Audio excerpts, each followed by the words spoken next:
Welcome to my shop. Welcome back to another video of Stop Believing Horseshit. Horseshit is a noun. It means nonsense. This notion that removing these statues is destroying my history is horseshit. I assure all you people who are concerned about that our country's 250-year history of bigotry and violence and whatnot is well documented, and it's still there. Whether these statues are removed or not, it's still there. That history, that if you want to be proud of that and whatever that is, by all means, you can still do that, because it's still there. It isn't disappeared. It hasn't been erased out of the books. Our country has a long 250-year history of bigotry by white people towards people of color, all different colors.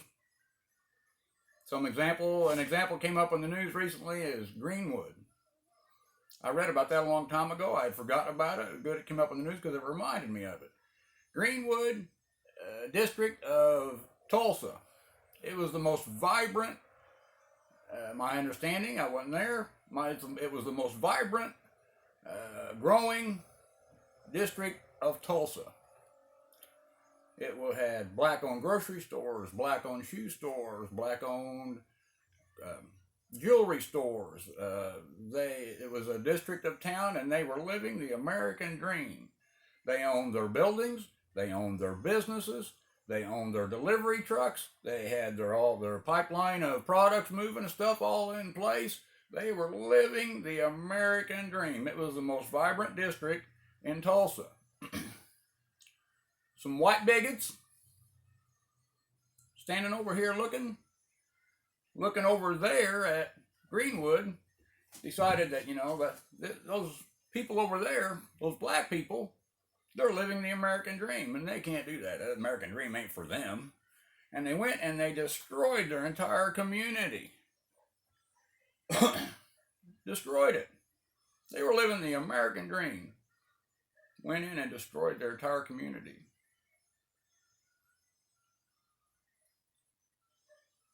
Our country has a history of piecemealing little things only when we're forced to. We freed the slaves because we were forced to.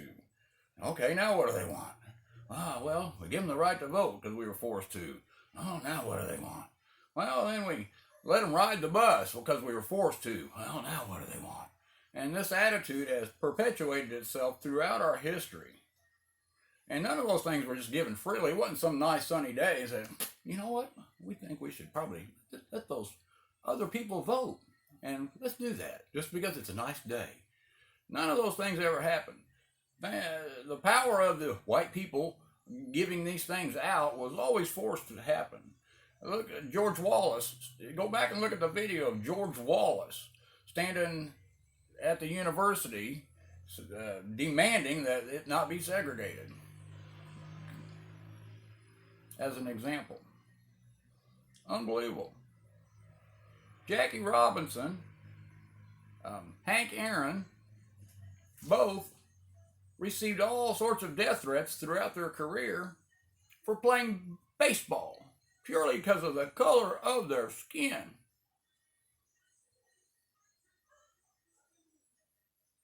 Martin Luther King, he was killed in Memphis at the Lorraine Motel by a bigot. You should look up the speech by Robert Kennedy in Indianapolis the day that Martin Luther King was killed. It's a tremendous speech.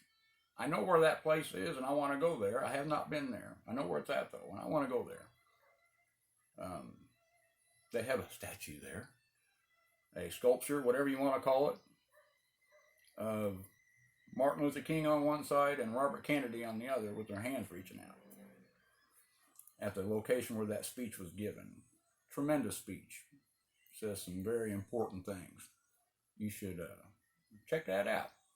My point being is that our this history that we're worried about saving because of these statues that shouldn't be there anyway to begin with, because they represent the economy of owning human beings, shouldn't be there. To say that removing them is erasing our history is horseshit.